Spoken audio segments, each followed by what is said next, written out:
Olá a todos, daqui é a Filipa, bem-vindos ao canal. Hoje vou partilhar convosco algumas das dificuldades que eu senti ao fazer a transição para o veganismo e que eu acho que a maior parte das pessoas sente, e alguns dos conselhos que eu tenho para tentarem ultrapassar esses obstáculos, tentarem lidar com eles e adaptarem-se a essas circunstâncias. Por isso, se têm interesse em conhecer isso, venham daí comigo.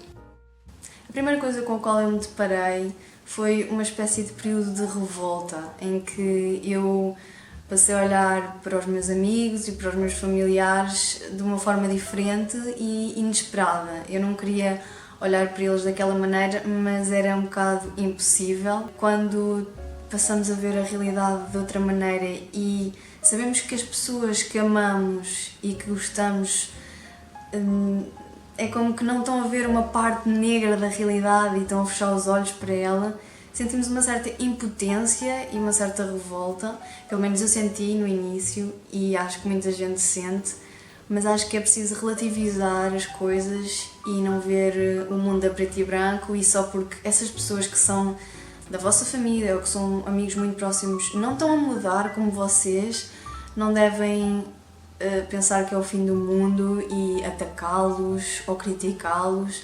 Devem ter alguma paciência e calma e eventualmente podem conversar com eles sobre as vossas motivações, mas não tentem impingir os vossos ideais, porque lá está, nem toda a gente é capaz de fazer uma mudança tão grande e tão profunda como é realmente mudar uma série de hábitos, e vocês vão ver que com o tempo vão começar a olhar novamente de forma igual para essas pessoas e deixar de pensar no porquê delas também não estarem a mudar. Por isso é mesmo uma questão de relativizar e com o tempo isso vai passar. O segundo aspecto que eu acho que torna o veganismo um pouco difícil pode ser quando vamos comer fora. Não digo necessariamente nas grandes cidades, porque já existem imensas opções, mas mais em sítios rurais, como vilas e aldeias, aqueles restaurantes típicos em que há muita carne, muitos enchidos. É normal não haver tantas opções, contudo, o meu conselho é apenas falarem com as pessoas do restaurante e pedirem acompanhamentos, ou seja, arroz, batatas, vegetais salteados, para a sobremesa fruta. Muitas das vezes as pessoas são muito acessíveis, elas não estão normalmente habituadas ao termo ainda, ou não, nem sequer o conhecem, então é fácil se vocês explicarem e tiverem essa calma, que é normal e devem ter, porque normalmente as pessoas são muito receptivas e acessíveis e arranjam sempre alguma coisa para vocês comerem, de certeza. A terceira dificuldade que eu acho que pode se aplicar a outras pessoas, mas que não se aplica a mim, felizmente, mas são algumas intolerâncias ou alergias. Há pessoas que já têm naturalmente intolerância ao glúten ou a alimentos muito específicos e que pode dificultar terem uma alimentação completamente vegan, porque precisam de alguns alimentos de origem animal para conseguir ter um estilo de vida normal. Por isso, acho que é mesmo uma dificuldade que pode ir de cada um. Em alguns casos até pode ser mais benéfico de realmente tornarem-se veganos, porque se já tiverem intolerância à lactose e assim, vão ver que existem muitas outras alternativas vegetais, como leites, manteigas, etc., que vão ajudar, mas isso vai depender realmente do caso de cada um e tem que ver consoante as vossas intolerâncias e as vossas alergias, o que é que pode ser benéfico ou não, e analisar consoante isso se é viável mudarem a vossa alimentação de forma tão radical para um estilo de vida vegan.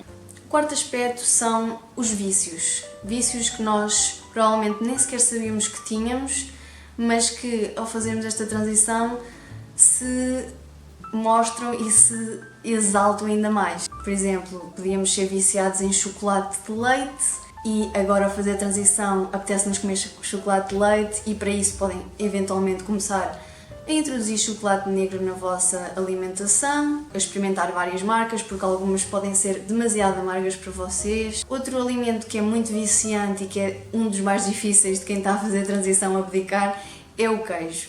E efetivamente isso também me aconteceu a mim, eu senti isso. E não se martirizem se por acaso tiverem a ir muito bem, já não comem queijo há 2 semanas e depois veem o queijo lá no frigorífico e decidem comer uma fatia. Não é isso que vai estragar todo o vosso percurso, nem devem pensar outra coisa. Devem sim ver o que já evoluíram e o que já conquistaram e, eventualmente, gradualmente, irem abdicando do queijo e cortarem da vossa alimentação. Se já viverem sozinhos, simplesmente não comprem mais queijo, é uma ótima forma de deixarem esse vício, mas se viverem com os vossos pais, tentem levar isso como um processo gradual. Não fiquem obcecados por não terem ainda deixado de comer queijo, porque se têm esse objetivo, eventualmente vão conseguir conquistá-lo.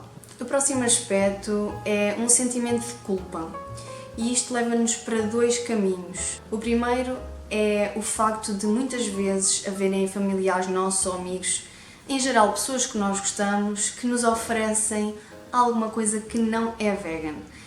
Eu refiro-me particularmente à comida, porque é o mais básico e mais óbvio. Por exemplo, a nossa avó fazer-nos um bolo que levou ovos e leite e nós termos que dizer que não. Isso gera um sentimento de culpa em nós e nós ficamos a matutar sobre aquilo, se realmente vale a pena, e isso apenas vocês podem decidir. Das duas, uma.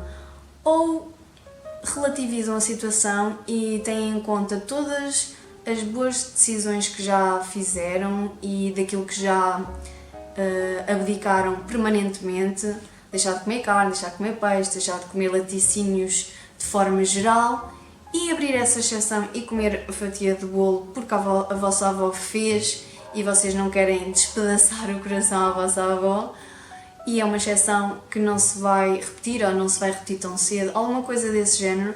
Ou então podem simplesmente tentar explicar à vossa avó que vocês já não comem nada daquilo e que agradecem e que, apesar do esforço e do carinho, não vão comer porque vai contra aquilo em que vocês acreditam e vai contra os vossos valores, mas que não deixam de valorizar esse gesto. E claro, não vão deitar o pão de ló fora, obviamente, podem pegar no pão de ló e oferecer a outro amigo que come ainda produtos de origem animal ou a outros familiares, e assim não é algo que se vai desperdiçar completamente. Não devem ficar a sentir-se mal pela decisão que tomaram, porque isso é uma escolha pessoal e toda a gente deve respeitar aquilo que vocês decidirem. Por outro lado, o sentimento de culpa pode surgir diretamente de vocês. Quando vocês acidentalmente compram alguma coisa que não é vegan, comem-na e depois vão descobrir que não era vegan. E isso muitas vezes faz com que nós nos sentimos mal porque fizemos um erro. Mas, mais uma vez, não se martirizem, vocês não fizeram de propósito e não é isso que vai apagar todas as boas escolhas que já fizeram no passado e que vão continuar a fazer. E no âmbito dos erros, o próximo tópico é a discriminação. E sim, ela existe, ao contrário do que algumas pessoas possam pensar, tanto vinda por parte de veganos como por parte de não veganos. Há muita gente que critica e que aponta o dedo. Só porque vocês cometem um errozinho, vocês são logo julgados, e eu acho que isso é muito triste, sinceramente. E acho que cada um deve começar a olhar para o espelho e perceber que ninguém é perfeito e que somos todos seres humanos e que todos cometemos erros, que é normal cometer erros. Por isso, para essas pessoas, ignorem. E isto aplica-se também às pessoas que não são veganos e que só porque sabem que vocês são veganos automaticamente criam preconceitos acerca da vossa pessoa e vos julgam. E o próximo tópico são os especialistas em nutrição e saúde.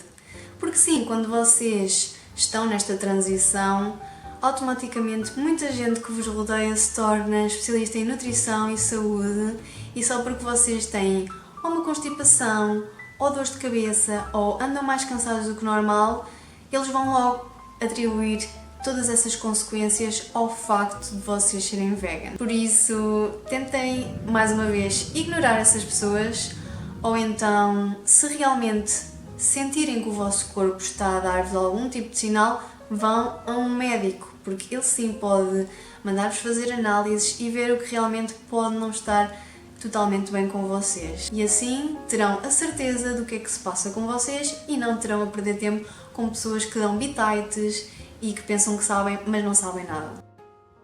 Como não poderia deixar de faltar, vão sempre haver aquelas pessoas que são muito engraçadinhas e que gostam de fazer piadas e comentários absurdos, como por exemplo, olha ali aquela relva, não te parece apetitosa? Ou que confundem ser vegan com ser hippie, coisas deste género. Aqui o único conselho que eu tenho para vos dizer, e acho que vocês já sabem o que é ignorem. A próxima grande dificuldade são os eventos sociais e como lidar com eles, porque muitas vezes geram uma grande sensação de isolamento e de autoexclusão. E eu passo a explicar. Eu própria tentei não ir a alguns para os quais eu fui convidada exatamente por causa disso. Porque, primeiro que tudo, achava que não ia haver comida nenhuma de jeito para mim. E pelo segundo motivo, porque achava que ia ser o centro das atenções, que toda a gente me ia fazer perguntas sobre a minha alimentação. E, efetivamente, estas coisas acontecem e com muita frequência, por isso estejam preparados. Mas para isto, o meu conselho é, primeiro que tudo, comecem por falar com a pessoa que está a organizar o evento. Seja um casamento, seja um aniversário, seja um piquenique, falem com a pessoa que está a organizar a parte da comida e tentem saber se vai haver alguma opção para vocês. Se houver, tanto melhor. Se não houver, deem sugestões que sejam fáceis e práticas para essa pessoa que vai cozinhar. E a segunda opção é levarem a vossa própria comida, e eu compreendo que isso seja um bocado constrangedor no caso de eventos formais que aconteçam em restaurantes. Por isso é que eu recomendo mais a primeira opção. É muito melhor tentarem saber se há alguma coisa que eles possam fazer, que de certeza que vão arranjar alguma coisa.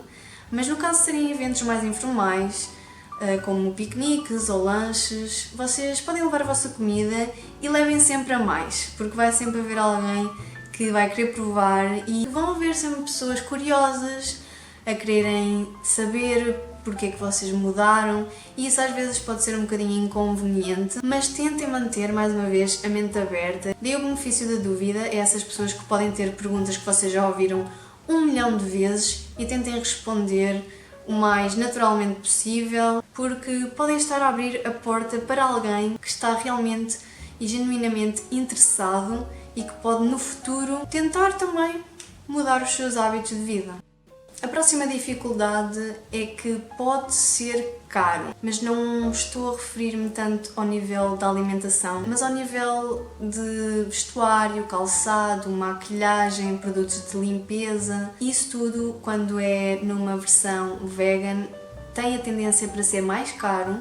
Por isso, foquem-se primeiro na alimentação, que é uma coisa que tem um impacto pelo menos 3 vezes ao dia, ao pequeno almoço, ao almoço e ao jantar. Se vocês não comerem produtos animais, vão estar a reduzir imenso o vosso impacto, seja a nível de sofrimento animal, seja a nível da sustentabilidade do planeta. Se ainda tiverem produtos que não são cruelty free, que não são vegan, por exemplo, imaginem umas botas de pele, não deitem isso fora.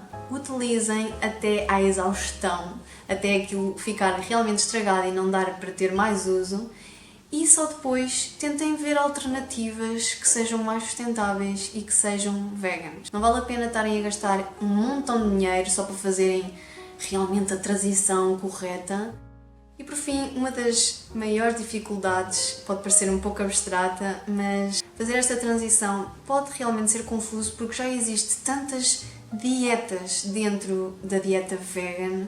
High carb, low fat, high protein, high fat, whole plant-based food, frutívoro, crudívoro. Existe uma série de rótulos que já são debatidos e falados, mas o importante é vocês verem aquilo que realmente funciona para vocês e aquilo que vos ajuda a manter neste estilo de vida a longo prazo. Porque não importa como é que uma celebridade ou uma pessoa famosa se alimenta se isso não funcionar para vocês. E o ideal é começarem por fazer recriações de pratos que vocês já gostam, com produtos de origem animal, mas agora com produtos de origem vegetal. Por exemplo, se gostavam muito de massa à bolonhesa, experimentem fazer uma bolonhesa de lentilhas ou uma bolonhesa de soja. Por isso não sigam ninguém em particular, nem uma dieta específica, e vão se adaptando e ver aquilo que funciona melhor para o vosso corpo. Porque essa é a melhor maneira de vocês terem sucesso a longo prazo neste estilo de vida. E pronto, foram todas as dicas que eu tinha para vos dar perante os obstáculos que eu fui encontrando e com os quais acho que a maior parte de vocês se deve deparar. Se vocês tiverem mais algum que eu não tenha mencionado, deixem nos comentários para eu saber. Teria todo o gosto de ler que outras coisas me escaparam. E se tiverem outras dicas, como ultrapassar estas situações, deixem também lá. Eu espero que o vídeo tenha sido útil. Se sim, não se esqueçam de deixar um grande gosto. Isso ajuda muito a saber que vocês gostam de vídeos deste género e que vale a pena eu continuar a fazê-los. Por hoje foi tudo. Um grande beijinho e até ao próximo vídeo. Tchau!